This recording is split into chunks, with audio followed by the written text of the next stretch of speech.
Moïse Katumbi, le président de Ensemble pour la République, vient d'annoncer sa candidature aux élections de 2023. Celui-ci quitte donc officiellement la plateforme présidentielle Union Sacrée de la Nation. On en parle tout de suite. Je vous laisse d'abord suivre les grandes lignes d'actualité avec Elisabeth Ochope. Bonsoir Elisabeth. Bonsoir Désiré Wemboloa, bonsoir à tous nos téléspectateurs qui nous regardent à cet instant même. Madame, Messieurs, les grandes lignes d'actualité, c'est tout de suite.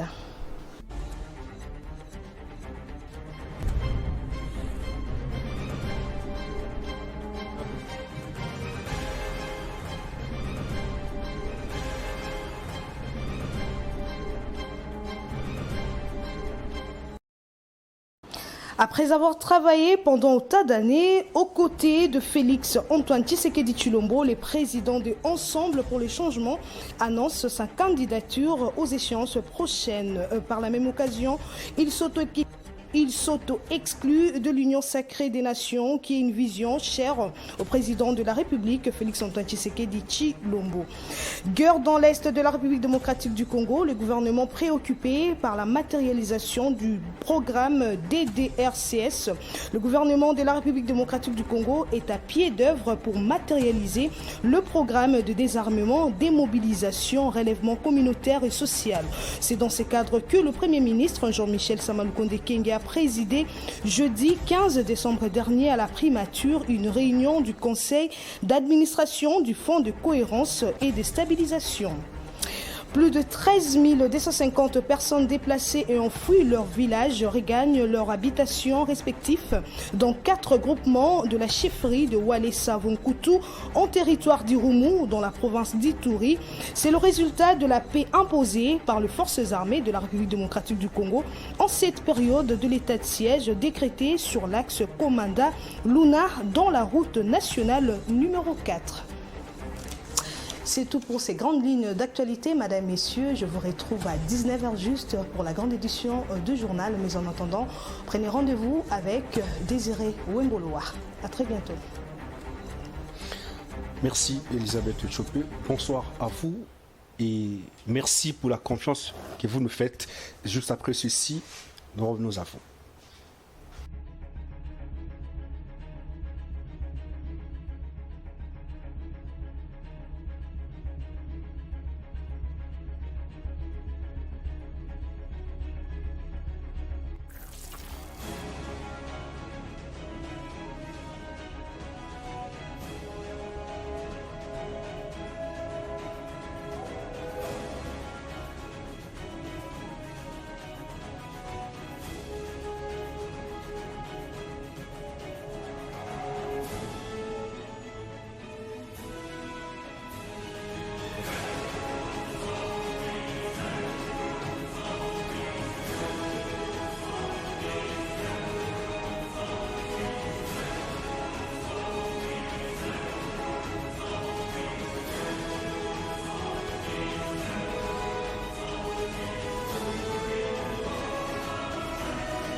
Alors, Moïse Monidela est sur ce plateau. Il est président de son parti politique CONAD. Bonsoir et bienvenue. Bonsoir Désiré. Comment allez-vous? Au rythme du pays, au rythme de Kinshasa, Kinshasa qui est dénudé. Comment je peux être insensible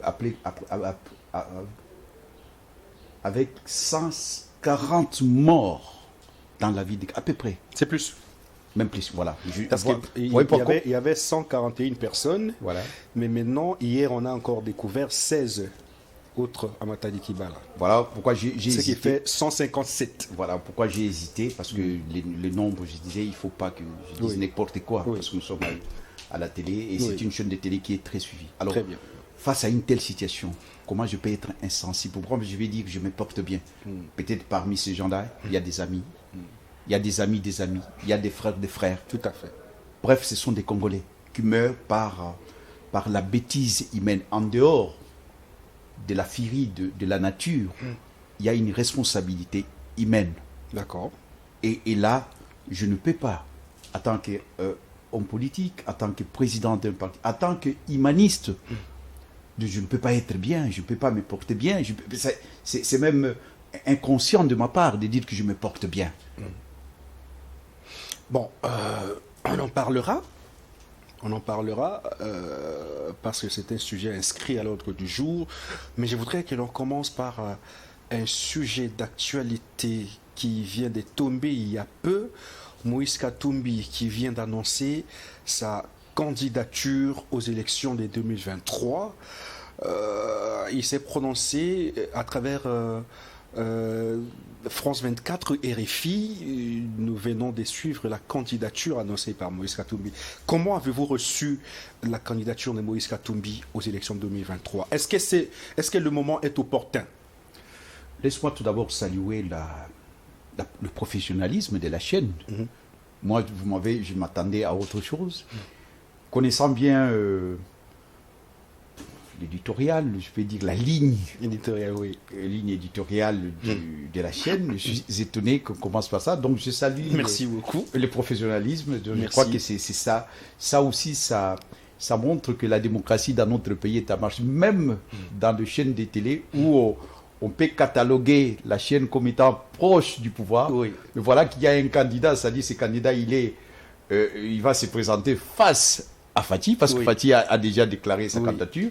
Ça, je ne peux que saluer. Mais on en parle à travers la chaîne pro-Fati.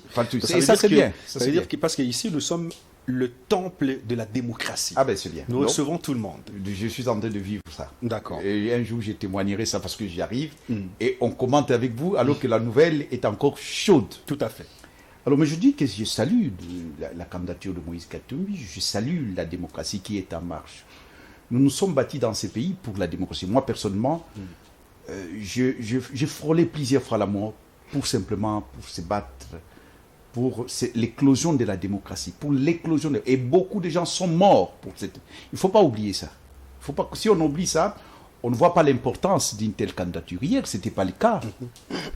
Il y avait Mobutu, il y avait Mzee, personne ne pouvait. Et puis même Kabila, lorsqu'il est arrivé, 18 ans, il a confisqué le pouvoir.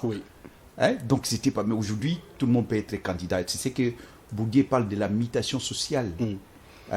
Et donc il y a l'ascenseur. Tout le monde peut devenir bourgmestre, peut devenir gouverneur.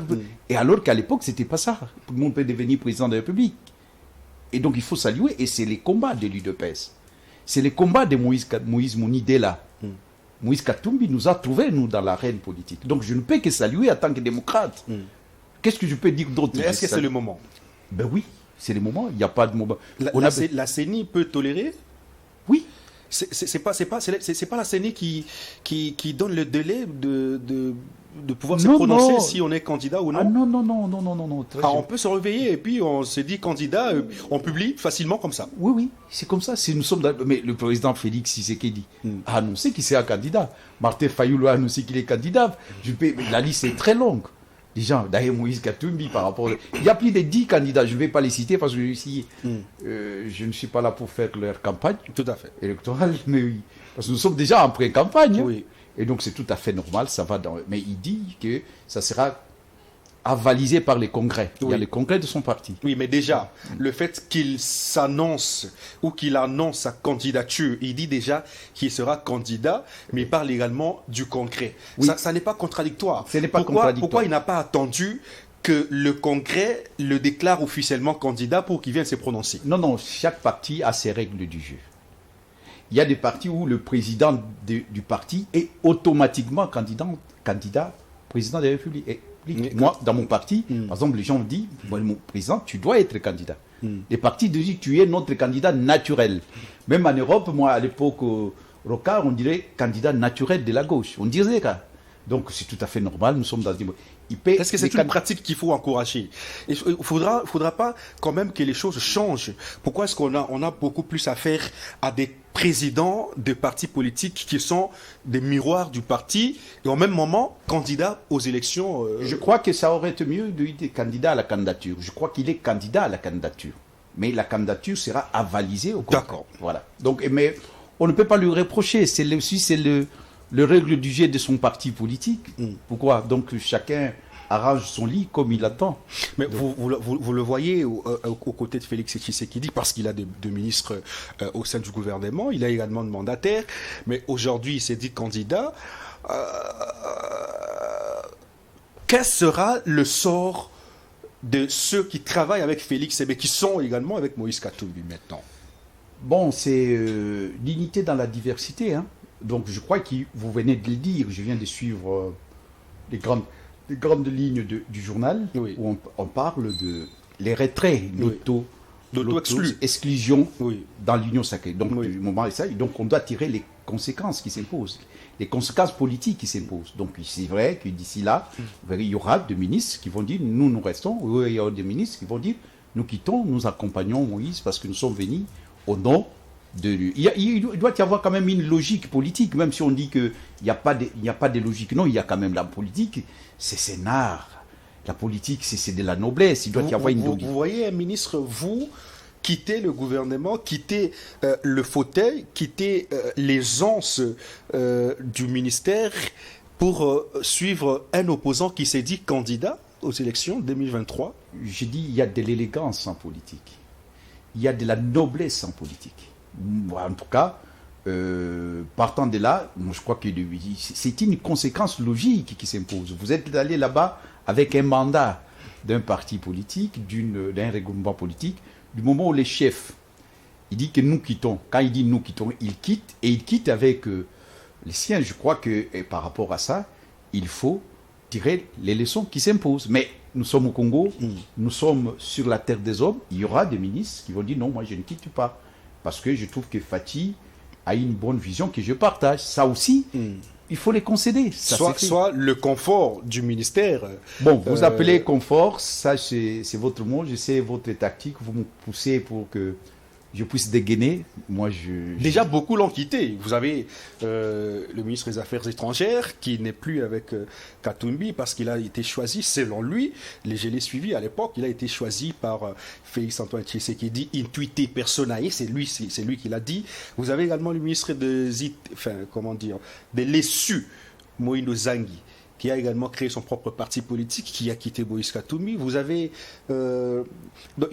également Chérubin Okende qui a dit... Ah bon il n'a pas dit qu'il a quitté Moïse Katumbi, mais à travers ses phrases à l'Assemblée nationale, nous avons compris, donc, les non-dits dans la communication ont été clairs qu'il a quitté Moïse Katumbi, parce qu'il a dit qu'il restait loyal au chef de l'État. Je ne peux pas spéculer. Attendons Quand voir. on dit qu'il reste loyal. Attendons voir. Ils doivent se prononcer. Je crois que les choses commencent. Il a dit, je vais supporter tout ce qui arrivera, mais je reste loyal au chef de l'État. C'est ce que je dis. C'est ce que je dis. Il y a des non-dits. Peut-être dans les non-dits, il y a aussi des non-dits qui peuvent aller dans le sens contraire de ce que vous dites. Tout à fait. Que je reste avec Moïse Katumbi. Donc moi, je ne vais pas ici parler à son nom. Ce sont des ministres, de grandes personnalités, et même ils vont s'exprimer. Vous êtes journaliste, un journaliste outillé. Vous pouvez prendre votre micro, aller poser des questions. Mais non, maintenant nous sommes c'est comme dans un match de football. Et c'est ce que nous allons faire maintenant. Mais c'est comme demain déjà. Oui, on va aller entendre le micro. Je disais, c'est comme nous sommes dans un match de football où c'est vraiment un marquage au corps. Maintenant, c'est plus à distance. Hein. Maintenant, c'est ça, un marquage corps à corps. Donc, match quata, comme on dit, ceux qui ont joué le football, ils savent bien qu'à un moment, on ne se fait pas de cadeaux. Les gens vont, et puis les gens vont se dévoiler. Plus question de la langue de bois, plus question d'un combat fêtré. Non, maintenant, l'heure de vérité a sonné. Et c'est tout à fait normal. Il reste qu'une année. Et quand on dit une année, c'est une année pour les autres. Mais les grandes manœuvres commencent déjà. Et vous verrez qu'il y aura ce qu'on appelle la transhumance, dans un sens comme dans un autre. Et même moi, je vous dis, je suis un homme heureux parce que nous nous sommes bâtis dans ce pays pour l'éclosion de la démocratie. Et tout ça, c'est l'expression de la démocratie. Ça prouve que la démocratie au Congo, quoi qu'on dise, elle est balbutiante, elle est titubante, elle est balbutiante, mais cette démocratie existe. La candidature de Moïse Katumbi, c'est pas une erreur politique, parce que déjà, par exemple, il voit Félix Tshisekedi, qui est son partenaire politique, avec qui il a travaillé au sein de l'Union sacrée, et il s'est dit candidat. C'est pas une erreur politique, peut-être qu'il pourra, parce que déjà, visiblement, est-ce que vous pensez qu'il va réussir aux élections de 2020 En quoi c'est une erreur politique? Je ne comprends pas. Pourquoi ne pas soutenir la candidature, par exemple, de son partenaire politique, Félix Tshisekedi, au lieu de se dire candidat, et puis finalement, en 2028, Félix pourrait peut-être lui rendre l'ascenseur? Ben, si ça ne s'est pas passé, aujourd'hui, il est candidat. Pourquoi vous voulez encore dire que c'est une erreur par rapport à quoi? Il est président d'un parti politique, mais il a des gens qui soutiennent sa vision, et il a l'expérience qu'il faut. Moïse Katumbi aujourd'hui a l'expérience qu'il faut, il a le moyen politique, diplomatique, financier, c'est un candidat valable. Et il est candidat, je ne vois pas en quoi... Il a l'expérience qu'il faut. Il a l'expérience qu'il faut. Comment ça? Pour quelqu'un qui a été gouverneur pendant plus de 8 ans, et alors que tu sais que dans ce pays, il y a des gens parfois qui n'ont jamais géré, ils se sont retrouvés. Et mais Moïse Katumbi, vous voulez dire que Moïse Katumbi n'a pas d'expérience? Non, franchement, même si on ne l'aime pas, même si je disais l'autre fois, vous voyez le diable, le diable, il vous dit, il est 9h. Et vous regardez, il est 9h. Vous allez dire parce que c'est le diable. Non, Moïse Katumbi, l'expérience. Il a géré ces pays. Et on disait, c'est le meilleur des gouverneurs. Il y en a qui disent qu'il pouvait peut-être rester président d'une équipe de football comme Mazembe, au lieu de se lancer en politique, par exemple. C'est un homme d'affaires. Je ne vais pas, c'est caricatural, ça. C'est biaisé, c'est scélérat, un tel raisonnement. Vous savez bien que c'est un raisonnement qui ne vaut pas la peine aujourd'hui. Parce qu'il y a des gens moins valeureux que Moïse Katumbi, sont candidats président de la République. Je ne vais pas les citer. Et Moïse Katumbi ne peut pas être candidat, sincèrement. Sincèrement. Non, écoutez, élevons le niveau de débat. Même si on n'aime pas la personne, oui, c'est tout à fait normal. Chacun va choisir son candidat. Mais dire que Moïse Katumbi peut rester seulement du mot, ça c'est... Je ne vais même pas commenter ça. Vous les voyez remporter les élections 2023? Le jeu est grandement ouvert. Le jeu est grandement ouvert. Le jeu est grandement ouvert parce que depuis Mobutu, maintenant, aujourd'hui, tout le monde peut être candidat. Est-ce que vous saviez que Félix pouvait être président de la République? Il y a des gens qui disaient non, Félix ne pouvait pas. Il n'avait pas l'envergure. Vous savez bien ces débats-là, il est derrière nous. Vous le savez bien. Vous voulez contrer ça? Moi, je ne suis pas là pour ressasser. Aujourd'hui, Félix est président de la République. Il faut le respecter comme tel. Il est président de la République. On peut tout dire. Mais vous savez, hier, c'est ce que les gens disaient de lui. Vous le savez bien. Mais aujourd'hui, il est président. Alors pourquoi ça ne peut pas se passer pour Moïse Katumbi ou quelqu'un d'autre? Même vous pouvez être candidat président. C'est ça la Constitution. C'est ça la démocratie. Tout le monde peut être candidat. Tout le monde peut être libre. Maintenant, c'est le peuple qui va choisir. Moi, j'aime bien mon métier. Vous aimez bien votre métier, mais il y a beaucoup qui aujourd'hui sont dans la politique, en plein. Oui.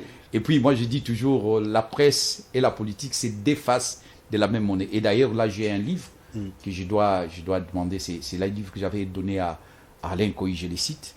Et la politique et la presse, c'est deux faces de la même... On disait non, mariage, divorce impossible. Oui, entre la politique et la presse. Divorce impossible. Ça, c'est vrai. Donc, voilà. Le jeu est ouvert, cher ami, pour revenir au sujet. Nous sommes dans le sujet. Le jeu est ouvert et je vois que Moïse a toute sa chance dans cette élection. Et c'est parmi... je crois que les candidats sérieux, les candidats valables, s'il y a 5, Moïse fait partie de ces 5-là. Comment vous, dans sérieux, dans valable, vous mettez quoi? Valable. Candidat sérieux, candidat valable. Ok, candidat sérieux. Quels sont les éléments qui vous voilà, dire... je vais mettre, il y a une base, ça c'est dit facilement. Le fait d'avoir des moyens... Attendez, non, je ne vais pas vous suivre, vous me parlez de moyens. Je viendrai pour les moyens après, laissez-moi parler. Allez-y. Moi, je parle tout d'abord des candidats qui a l'expérience, qui connaît la gestion des affaires de la République. C'est des candidats qui a une base. C'est candidat qui a une expérience, c'est candidat qui a les moyens. Il y a les moyens humains, il il y a des moyens financiers, diplomatiques, tous ces moyens les mettent mis ensemble, et Moïse en a. Quand vous mettez tout ça, qu'est-ce qui lui manque? Il a déjà juré dans ce pays, il a eu un parti qui est implanté, et je peux dire dans tous les coins du pays. Il est connu à l'international, au niveau interne et au niveau international. Il a l'expertise, il a des gens qui l'entourent. Parce qu'il y a aussi, il faut avoir les capitales humains. Je l'ai dit, je le répète. Exactement. Et voilà. Et c'est important. Kabila disait qu'il n'avait pas 15 personnes. Kabila. C'est très important quand vous gérez, vous aspirez à gérer. Mais Moïse, lui, il a 15 personnes. Vous pensez qu'il a 15 personnes? Oui, il a 15 personnes. Il a 15 personnes. Il a des gens qu'il a envoyés au gouvernement, mais qu'il a réunis après. Les 15 personnes sont où et seront où? Mais c'est tout ces mondes. Il a Moïse. Moi, nous sommes des alliés. Moi, je suis allié de Moïse, vous le savez bien. Ça veut dire que vous, votre candidat en 2023, c'est Moïse Katumbi? Non, c'est trop vite. Ouais, la question est pertinente. Il vient d'annoncer sa candidature. J'ai un parti, un homme sérieux, un parti sérieux. Nous allons nous réunir pour lever l'option. Parce que nous étions... vous, au moins, vous pensez qu'il faudra réunir vos membres pour sortir une option. Mais lui, il a déjà sorti sa candidature. Sinon, ce n'est pas... Pour moi, ça, c'est ma conception de parti politique. Sinon, ce n'est pas un parti politique. Si je dois moi-même, comme ça, je dis... Peut-être lui, il s'est concerté avec ces gens. Moi, je n'en sais rien. Si on pose la question à l'instant même, vous soutenez qui aux élections 2023? Vous allez répondre quoi? Mais je viens de répondre. Je dis, je vais réunir ma plateforme. Qu'est-ce que je dis mon parti politique, les membres du staff de mon parti, parce que quand je parle des staffs, chez nous, on appelle ça convention. La convention par rapport au statut de notre parti, c'est la convention. Et à la convention, nous allons choisir les candidats. Mais notez que jusqu'à hier, nous étions des alliés. Nous étions dans une plateforme qu'on appelait Ensemble pour le changement. Et le président, c'était Moïse Katumbi. Donc ce n'est pas... Mais quand vous voyez mon histoire commence avec l'UDPS, c'est là où j'ai commencé à former. Moïse Katumbi est venu nous trouver dans l'opposition et nous sommes allés avec lui même au rassemblement. Avec Félix, nous étions ensemble. C'est l'histoire. Mais quand vous posez cette question à chaud, je viens, c'est en cours de route. C'est vrai que j'avais eu de bribes d'informations, mais l'officialisation de sa candidature, c'est en cours de route en venant d'ici. D'accord. Oui, c'est en cours de route. Et j'ai commenté ça. J'ai commenté ça tout au long.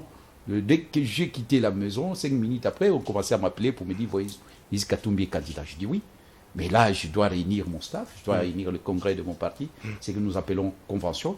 Et au cours de la convention, nous allons nous prononcer. Qui soutenir. Très bien. On va prendre alors l'autre thématique, justement, c'est la pluie diluvienne qui s'est abattue sur la ville de Kinshasa, créant ainsi beaucoup de dégâts et des pertes en vies humaines. Nous comptons jusque-là 157, parce que c'était le bilan officiellement publié, c'était 141 personnes, mais hier on a encore découvert 16 autres personnes, ce qui fait 157. Alors, j'ai lu votre tribune. Il y a également un article que j'ai lu où vous vous êtes exprimé sur les inondations à Kinshasa. Moïse Mounidela, j'allais dire Moïse Katumbi. Moïse Mounidela, comment avez-vous reçu, bien que nous sommes endeuillés, parce que le deuil c'est de 3 jours, comment avez-vous reçu la triste nouvelle quand vous voyez les Congolais perdre leur vie dans une inondation après la pluie? À chaque fois qu'il faudra qu'il y ait pluie, il faudra qu'on pleure des Congolais. Avant toute chose, j'aimerais bien m'incliner sur la mémoire de disparus. C'est quand même dramatique. C'est un drame, c'est apocalyptique, ce qu'on a vu là. Mais que voulez-vous? C'est la bêtise humaine. C'est l'homme qui a failli. Bien sûr, il y a d'aucuns vous diront que c'est Dieu, la nature, oui. Mais il y a des cas, ce n'est pas une fatalité. On a vu des gens, des maisons s'écrouler. Et des maisons qui, si ces maisons-là n'étaient pas construites là où elles étaient construites, on ne pouvait pas compter ces morts-là. Exactement. Donc il y a aussi la bêtise humaine. J'insiste sur l'homme, parce que dire Dieu, je suis croyant, je suis fermement croyant, je sais que bon, Dieu il peut y avoir une tempête, une inondation qui peut arriver. Mais chez nous ici, ce n'est pas... Quand vous regardez très bien de très près, vous grattez, vous voyez que non. C'est parce que il y a eu de gens qui n'ont pas fait bien leur travail. Et quand je parle de ça, tout d'abord, la première responsabilité, en dehors de Dieu, il y a la responsabilité des hommes. Et quand je parle de l'homme, c'est lui, c'est qui dirige, les hommes qui nous dirigent. Les autorités. Des autorités qui nous disent qu'ils ont une part de responsabilité dans ça. Parce que, peut-être, ils n'ont pas bien... Pas peut-être, ils n'ont pas bien curé les caniveaux. Ils n'ont pas bien curé nos rivières. Ils n'ont pas eu un plan cadastral pour la construction de la ville de Kinshasa, pour l'élargissement de la ville. Parce que quand vous voyez là où les gens ont construit, et les Belges, l'administration coloniale, et même parce qu'il y a des normes urbanistiques. Ces normes-là n'ont pas été respectées. Donc il y a ça. Les gens ont construit dans des places, dans des sites où on ne pouvait pas construire. Et deuxièmement, il y a aussi l'homme aussi, nous, parce que c'est trop facile de dire oui, les autorités, ça on connaît, mais je n'aimerais pas me limiter là. Si je me limite là, ça dit c'est une erreur, nous devons changer nos mentalités. Parce que nous jetons les ordures dans le rivière. Donc les responsabilités sont partagées. Et du côté de la population et du côté des dirigeants. Vous avez bien compris, j'ai toujours dit, quand on a affaire à un journaliste intelligent, il comprend. Je l'ai dit ici plusieurs fois. C'est pour ça que moi je suis à l'aise. Quand il y a un sujet qui arrive, j'ai déjà réfléchi sur ça. Soit j'ai déjà fait des tribunes. Nous étions ici, j'avais dit, à l'époque je disais que les responsabilités sont partagées. Même quand on parle des embouteillages. Mais il y a une responsabilité du pouvoir. Mais il y a une responsabilité des conducteurs, des usagers de la route. Mais on dit seulement, Mboka, tout ça, c'est pour dire que les responsabilités sont partagées et que l'homme change tout d'abord le mental. Parce que même dans nos parcelles, qu'est-ce qu'on remarque? On jette des ordures n'importe comment, dans nos propres parcelles, dans les caniveaux, dans nos parcelles. Et parfois, les inondations, c'est dans les parcelles. Et chez moi... Et quand il y a inondation, on appelle les dirigeants. Mais chez moi, si je n'étais pas regardant, je pouvais aussi, parce que l'eau, il faut que l'eau trouve le passage. Mais si on construit, même on peut être à ma campagne, on peut mettre à la Gombe. Il y a la Gombe aussi, qui parfois c'est plat. Tout à fait. Devant le hôtel de ville. Vous voyez qu'il y a même une sorte de lac là, qui ne se sèche pas, qui est toujours plein d'eau. Jusqu'aujourd'hui, Jusqu'aujourd'hui, voilà. Donc, et ça, vous allez dire que c'est Dieu. Dieu, non, parce qu'on n'a pas su canaliser cette eau. Si on canalise cette eau-là, mais il n'y aura pas ça. Donc, les responsabilités sont partagées, qu'on commence déjà à changer nos mentalités. Qu'est-ce qu'il faut maintenant? Parce que à chaque fois qu'il y a pluie, on a comme l'impression qu'il n'y a pas un plan j'allais dire, un remède efficace. Parce que la pluie passée, il y a eu des morts, il y a eu également des pertes en vies humaines et puis des dégâts. Mais une autre pluie arrive, la même chose se répète. Est-ce qu'il n'y a pas une politique des prévisions qui pourra peut-être mettre fin à ces inondations?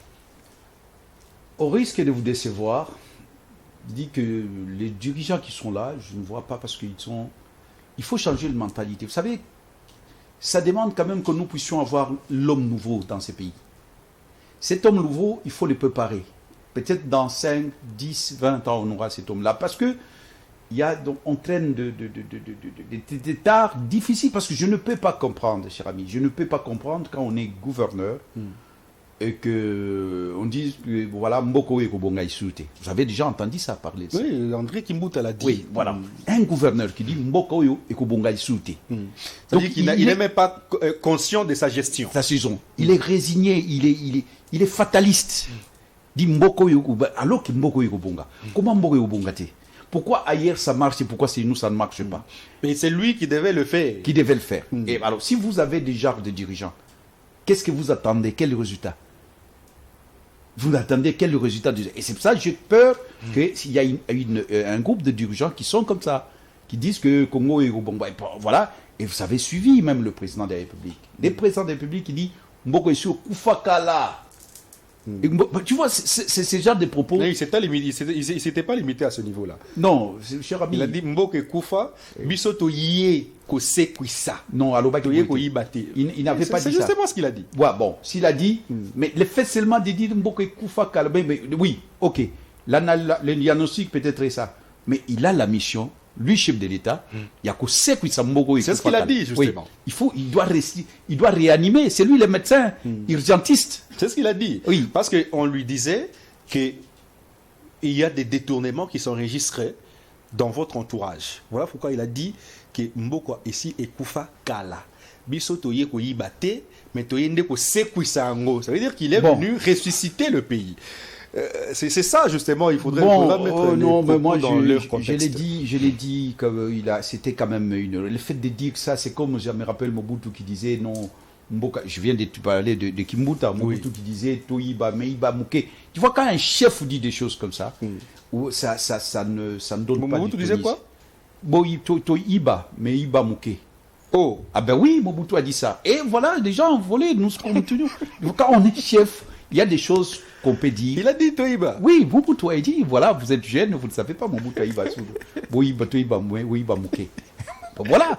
Donc, un chef, il y a des choses qu'un chef ne peut pas dire. Tout à fait. Enfin, donc, alors, je parlais des dirigeants. Avec ces dirigeants, j'ai peur, je crains que ça va continuer comme ça. Comment et surtout qu'il n'y a pas de sanctions. Il n'y a pas de sanctions, mais ailleurs, quand il y a un fœtus qui meurt, hein, et s'il y a une erreur médicale, mais le médecin peut être sanctionné. Oui. Même moi, je vis en France. Laurent Fabius, qui était Premier ministre, et il y avait Hervé Dufroy, qui était ministre de la Santé, parce qu'on a fait une erreur sur les sangs contaminés. On a parlé de sangs contaminés. On a injecté quelqu'un, les sangs qui décidaient rien.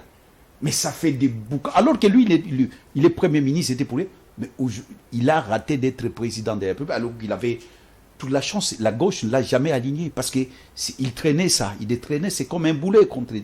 Il s'appelle Fabius en France. Et s'il n'y a pas, c'est Canton. Vous voyez, parce que ça veut dire que quand vous êtes responsable, vous n'êtes pas coupable, mais vous êtes responsable. Quand il s'est fait quelque chose dans votre secteur, vous devez répondre. Mais voilà, ici, il n'y a pas de gens qui ne vont pas répondre. C'est comme si la banalisation. Je vous avais dit l'autre fois qu'il y a 3 mots que notre pays souffre. Il y a la banalisation, la désacralisation et la théâtralisation. Tout est théâtral. Je vis le ministre de la Santé, je vis le ministre de l'Intérieur, je vis le ministre de l'Affaires sociales, je vis les gouverneurs. C'est du théâtre. En fait, d'ailleurs, ils sont là pour parader. Ils paradent et après, il y a quoi? Et ici, non loin d'ici, vous savez bien, il y a à côté de maternité. Vous savez, quand vous passez déjà là, il y a une odeur insupportable qui va se passer. Nauséabonde. Oui. Mais il y a une tête d'érosion qui va couper d'ici là. Ça va. Mais est-ce qu'on en parle? On jette les immondices quelque part là, dans la parcelle des Kimbanguistes. On jette toutes les immondices là. Et voilà. Alors, et c'est à côté de la route. Est-ce qu'on en parle? Et vous savez ce qu'on attend? Il faut qu'il y ait d'ailleurs des érosions comme ça. Quand ça va déborder et on va sortir de l'argent. Et ils se mettent plein les poches. C'est le même système. Leur maison, leurs immeubles. Et ça continue comme ça. C'est pour ça que je dis bien. Parfois, ça fait mal. Vous savez, comment vous trouvez la gestion de la ville de Kinshasa? Mais la gestion est calamiteuse. Mais comment vous me posez cette question? Kinshasa Bopeto est là. Vous avez Kinshasa Bopeto. Vous avez des gens qui balayent les avenues. Regarde. Les artères sont balayées chaque jour. Vous parlez de balayer. Et ça, c'est du théâtre, ça. C'est du théâtre? C'est du théâtre. Est-ce qu'on balaye déjà la journée? Regarde le vieil maman qui balaye. Et déjà, c'est dangereux pour eux. Et puis, on ne peut pas bien balayer comme ça. Et c'est des gens qui ont eu l'argent du contribuable. Ils se plaignent plein de gens. Ils créent des associations au vie aussi de tout le monde. Ils créent des associations, ils créent, je sais pas, des sociétés qui font ça. Et ils ont des millions. Je dis bien des millions. Comme ça s'est passé à l'époque de Kabila. Ça se passe. Qu'est-ce qui a changé? C'est pour ça que je vous ai dit, quand vous m'avez parlé du bilan, j'ai dit, cher ami, si nous sommes sérieux, le bilan de notre ami, de notre frère Félix, le bilan est catastrophique. Comment en ça? Dehors des secteurs de l'éducation que j'ai salué, mais c'est blanc, bonnet blanc. Qu'est-ce qui a changé? Kabila est parti. Parce qu'aujourd'hui, moi, je ne suis pas... Vous parlez du bilan à Kinshasa ou à travers le pays? Parce qu'à Kinshasa, quand même... Quoi? À Kinshasa, il y a quoi? Vous pouvez dire commenter ce que vous avez à commenter, mais il faut aller à l'intérieur pour voir faut voir les chantiers qui sont en train de pousser un peu partout. Oh là là, c'est une goutte d'eau dans l'océan.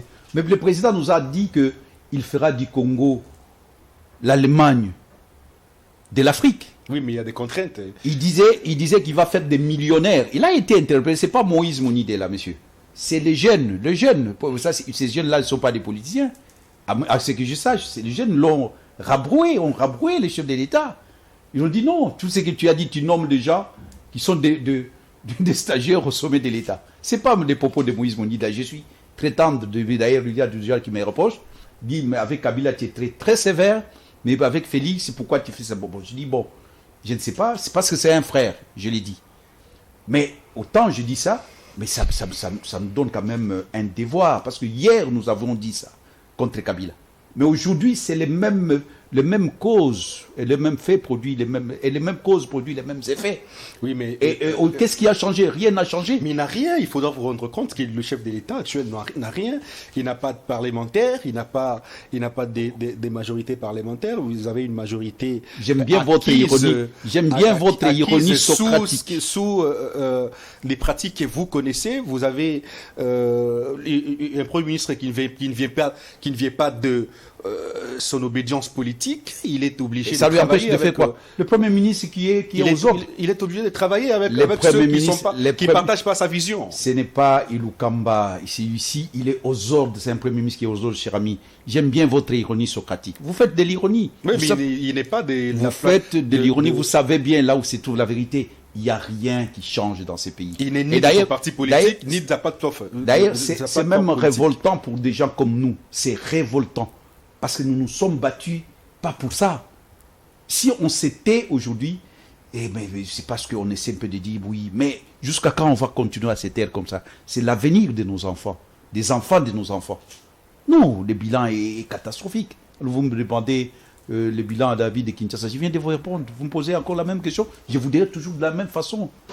Très bien, on va prendre la dernière thématique pour finir ou terminer cette émission. On va parler de Félix Antoine Tshisekedi qui s'est rencontré avec son homologue américain Joe Biden. Au centre de leur discussion était le sujet sur l'agression rwandaise. Alors, Moïse Monidela, vous êtes au courant que Fachi a été reçu à la Maison-Blanche et que les sujets, par exemple, de l'agression rwandaise a été présenté à la Maison-Blanche, justement, au président américain. Est-ce que nous pouvons nous attendre à un résultat positif cette fois-ci? Je crois que les lignes sont en train de bouger par rapport au sujet du Rwanda, l'agression du Rwanda, les lignes sont en train de bouger. Et j'ai resté constant dans mes analyses. Et ici, j'ai dit dès le premier jour que si le président Félix appelait les gens à l'union sacrée ou à l'union à la force, j'ai appelé ça le front intérieur, vous verrez que les lignes vont changer. Parce qu'il y a aujourd'hui une communion de prière. Même l'Occident qui nous regarde, il trouve que les Congolais disent non à la balkanisation. Il y avait eu le marche des chrétiens. Les gens nous regardent, ne vous en faites pas. Les gens essaient de voir les comportements des Congolais. Et là, on sent qu'aujourd'hui, les lignes sont en train de bouger. Et dans nos prières, dans nos faits et gestes, les Congolais sont en train d'accompagner le président de la République. Pour ce sujet-là, il y a, je ne dirais pas l'unanimité, mais il y a la majorité de Congolais ne veulent pas que notre pays puisse être balkanisé. Parce que c'est tout le monde. Oui, ce qu'on vise, c'est la balkanisation. Et chez les prêtres, la marche de chrétiens, mais que nous tous, nous avons participé, c'était l'appel des chrétiens. Mais ça a été dit clairement que nous disons non à la balkanisation. Et sur ce sujet-là, moi, il n'y a pas, en tout cas, je ne connais pas beaucoup de Congolais, à moins, bon, peut-être il peut y avoir des gens qui cachent leur jeu, mais en tout cas, la majorité de Congolais, nous sommes pour la préservation de 2 345 km de notre territoire, que ça puisse être préservé. Et là, nous soutenons sur ce plan le chef de l'État, sans ambiguïté, sans embarras. Et les discussions. Et les discussions, qu'il puisse y avoir des discussions là-bas, dans ce sens-là, on ne peut que saluer. Et on sent qu'il y a cet effort. Mais le problème, c'est qu'il y a une hypocrisie. Ça aussi, ça a été dit par le père catholique. Il y a une hypocrisie de la communauté internationale. Au même moment où on dit ça, on a donné de l'argent, du cash à Kagame. 20 millions d'euros. 20 millions d'euros. Financés à l'armée rwandaise. Mais il n'y a pas de sanctions. Pourtant, l'armée congolaise est sous embargo, toujours. Voilà. Et la France, les États-Unis, si j'ai bien suivi les dossiers, ils bloquent. Oui. Ils ne veulent pas qu'on lève la... Alors, la Chine s'est déclarée. La Chine et les États-Unis, oui. Et l'Union soviétique. Oui. La Chine et la Russie oui. sont d'accord qu'il y ait levé de l'embargo. La France et les États-Unis restent niettes. Voilà. Mais est-ce qu'il faut compter maintenant sur l'alliance RDC-États-Unis ou RDC-France? Je l'ai dit ici. Le problème... c'est clair qu'ils n'aiment pas le Congo. Le Russe, les Américains, donc tout ça, les gens vont croire qu'il n'y a que des intérêts qui comptent. Et ces gens-là, si nous organisons, parce que le Congo a une vocation de puissance, nous devons mettre les intérêts, nous devons savoir défendre nos intérêts, nous devons multiplier les efforts pour que le Congo puisse devenir un pays puissant. Et c'est dans cette puissance-là que les autres auront peur de nous, en commençant par les voisins. Et pour cela, pour y arriver, nous devons mobiliser les jeunes, comme on l'a fait. Nous devons doter notre armée de moyens. Nous ne devons pas une armée de biches. Et ça passe aussi par la formation, je l'ai dit. Et que une fois quelqu'un a son bac, a son diplôme d'État, qu'il puisse servir. Tout ça, donc, tout ça, ça concourt dans ce sens-là de la puissance, de la force de notre armée. C'est un pays fort, un pays puissant et qu'on respecte. Mais si nous, on n'a pas la puissance, on n'a pas la force, on n'a pas la grandeur qu'il faut. Nous sommes grands, mais pas un grand au pied d'Agile. C'est là, même cette communauté internationale va nous respecter. Donc nous devons nous organiser. Et ça tout passe par l'organisation. Sans l'organisation de notre pays, et vous voyez tous ces pays, d'ailleurs, il y a un chef de l'État qui a dit que nous n'avons pas une armée. Il a dit, nous n'avons pas une armée, nous n'avons pas une police. Et ils resteront chez nous jusqu'à ce que nous aurons une armée et une police. Et j'avais dit ici plusieurs fois que moi je croyais que chaque fois, parfois tu veux dire, ah monsieur Moïse, vous l'avez dit. J'avais dit ici que c'est un problème d'armée, ce n'est pas un problème de parce qu'il y a une force étrangère qui viendra. J'avais dit ici que cette force-là, ils viennent chez nous, c'est pour leurs intérêts. Donc il ne faut pas compter, c'est pour dire qu'il ne faut pas... régionale. Oui, il ne faut pas compter sur ces forces-là. Nous devons compter sur nos propres moyens. Et nous devons nous organiser. Et c'est possible. Nous pouvons même fabriquer des armes ici dans notre pays. Nous pouvons fabriquer des armes. C'est une option, c'est une vision. Dès qu'on prend cette option, cette vision-là, on se donne des moyens et nous pouvons fabriquer des armes. Et pourquoi des pays comme la Chine? Vous m'avez posé une question pertinente auquel j'avais répondu. Vous m'avez dit, vous connaissez un pays? Moi, je vous ai dit, il y a la Chine, il y a l'Iran, mais ces pays-là ne sont pas... Parce qu'ils sont un peu blancs, je ne sais pas quoi, jaunes ou quoi. Donc nous avons beaucoup plus de richesses que tous ces pays-là. Oui. Hein? Toutes les matières premières, matières stratégiques, nous avons ici. Oui. Mais pourquoi nous ne pouvons pas fabriquer des armes? Nous manquons de têtes. Si nous manquons de têtes, dans 5 ans, on peut avoir cette vision-là. On envoie nos meilleurs enfants dans des grandes universités à l'extérieur pour accueillir ces connaissances précises, comme le Japon l'a fait. Comme la Chine également l'a fait. Donc c'est possible. C'est question d'avoir une vision, une détermination, une organisation, et on peut s'en sortir. Quel peut être, par exemple, dans 4 pays ayant le veto qui se sont réunis pour la levée de l'embargo sur la RDC, 2 ont été d'accord, 2 ont refusé, entre autres les États-Unis d'Amérique et la France. Quelle peut être la position à adopter face à ces 2 pays? La RDC peut adopter quelle position face aux États-Unis d'Amérique et la France? Et faudra-t-il tourner les dos et tourner vers les pays qui nous ont soutenus? On doit être ferme.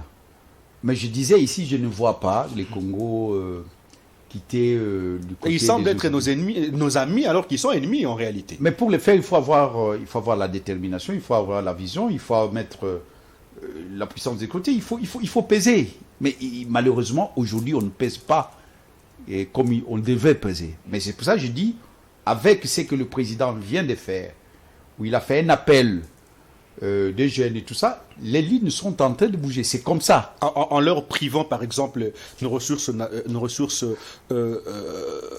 nos minerais, par exemple, est-ce que la RDC ne peut pas s'affirmer? Non, oui. Mais on ne prend pas une décision, on se réveille le matin, on a vu ça. Il faut se préparer à arriver à cette éventualité-là. Il y a tout un chemin. Il y a tout un processus pour arriver à ça. C'est un processus cumulatif. Je viens de dire l'organisation, la vision, la détermination, tout ça. J'ai dit envoyer nos enfants pour étudier, mettre des moyens. Et c'est là on va arriver à ça. On ne se réveille pas le matin, un bon matin, on dit on rompt avec la France, on rompt avec les États-Unis. Maintenant, c'est la Chine. Non, c'est pas facile. Donc, on peut les dire, mais dans la réalité, c'est pas ça. Vous savez bien que nous avons des relations séculaires avec la France, la Belgique, les États-Unis. S'il faut rompre, je dis, pourquoi pas? C'est une éventualité. Mais dans tous les cas, nous devons nous affirmer comme un État souverain. Et là, parce qu'il ne faut pas déshabiller Saint-Paul pour habiller Saint-Pierre. Oui, donc on quitte les autres, on va là-bas, on sort d'une dépendance pour une autre dépendance. Donc ça, ce n'est pas... C'est quoi? Donc c'est comme si on n'a rien fait. On n'a rien fait. Oui, parce que les Chinois, ils sont en train aussi de nous... Comment je dis? Je ne vais pas employer un gros mot, mais quand tu vois les relations, quand ils disent c'est gagnant-gagnant, non. Tout le monde dénonce la manière que les Chinois traitent même nos travailleurs. Oui. Est-ce que ce n'est pas une sorte de néocolonialisme? Oui, parce que si vous dites les Chinois, qu'est-ce qu'ils vont... Ils ne viennent pas ici, c'est nous. Ils payent des $100 aux Congolais, des $50. Oui. Vous avez un mois de travail et puis ils vous donnent $50. Et les $50, il y a quelqu'un me parlait d'ailleurs, quelqu'un qui travaille avec des Chinois me disait qu'ils reçoivent $50 le mois, et même avec des arriérés, pour un $50, mais ils ont des arriérés. Voilà pourquoi je dis qu'un État n'a pas d'amis, n'a que des intérêts. Nous devons défendre nos intérêts. Et là, quand vous parlez des $50, vous savez ce que Katumbi a fait, parce que il faut parler avec de preuves ou de choses concrètes. Mobu Katumbi arrive au Katanga, on paye $40. Il dit aux Chinois, désormais avec moi, $100. Et la situation a changé au Katanga. Oui, mais c'est encore rien. C'est encore rien, mais c'est pour dire que quand il y a la volonté, il y a un chemin. Donc moi, c'est que je suis en train de dire... Il pouvait aller au-delà des $100. Pourquoi pas? Mais ailleurs, mais s'il n'était pas lui, on continuait à payer les gens $40 au Katanga. Mais quand il a dit $100, il y a des gens qui ont quitté le Maniema, plein de Katanga, dans les Kasaï, parce que $100, c'est $100. Hein. C'est pas $40. Il y a une différence. Donc c'est pour dire que moi, je suis pour l'indépendance totale. D'ailleurs, je suis en train d'écrire, j'ai des livres sur santé.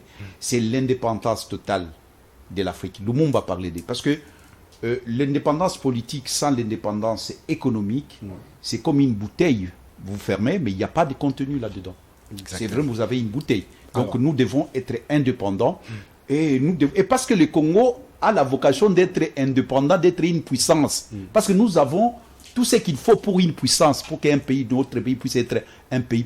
Moi, j'ai toujours dit, c'est le pays le plus beau, le plus grand, le plus riche du monde.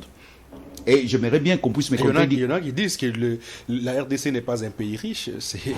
D'ailleurs, une émission du matin ici, il y a un professeur d'université qui a dit que la RDC est un pays en dessous de la pauvreté, même pas un pays pauvre. Je les comprends, c'est le professeur, il a raison. De la manière que nous vivons, est-ce que tu savais que des chiens, des animaux vivent mieux que les Congolais dans d'autres pays?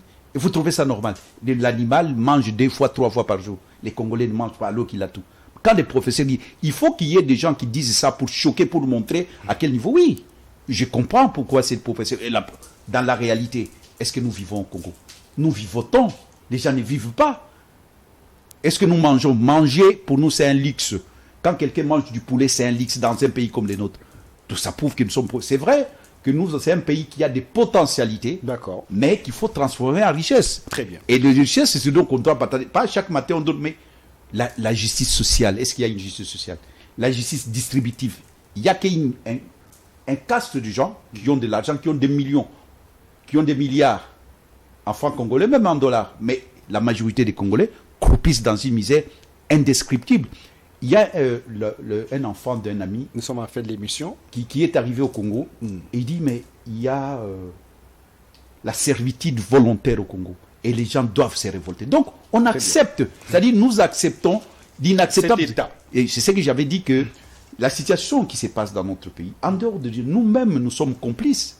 Merci. Et les jugements de l'histoire, sera sévère. Et le juge de l'histoire, et ce juge-là va nous condamner. Il va nous donner double peine parce que c'est non-assistance à un peuple en danger. D'accord. Et là, c'est pour ça que je dis toujours que ce qui se passe ailleurs, se passe au Congo, mais ce qui se passe au Congo ne se passe nulle part. Ce qu'on trouve au Congo, ce qu'on trouve ailleurs, on trouve au Congo. Mais ce qu'on trouve au Congo, on trouve nulle part ailleurs. C'est un pays d'exception, un pays de paradoxes. Et jusqu'à quand les gens vont c'est pas quand on parle de révolte, c'est pas pour changer nécessairement le régime. Les révoltes, nous devons refuser cet état de choses. Nous devons nous dire, on ne peut pas vivre comme ça, on ne peut pas continuer à vivre comme ça, comme des animaux. Merci d'être passé. C'est moi qui vous remercie. Merci à vous qui nous avez suivis à travers le monde. Chez vous, nous vous aimons beaucoup. Vous témoignez l'amour que vous nous portez ou que vous portez à nous. Restez branchés pour la suite des programmes à 10e rue Télévision. Merci à l'équipe technique. Merci surtout à Monsieur Google. C'est lui que nous appelons Massounda. Il est Google parce qu'il a une tête bien faite. Le journal, c'est dans quelques instants avec Elisabeth Ochopé.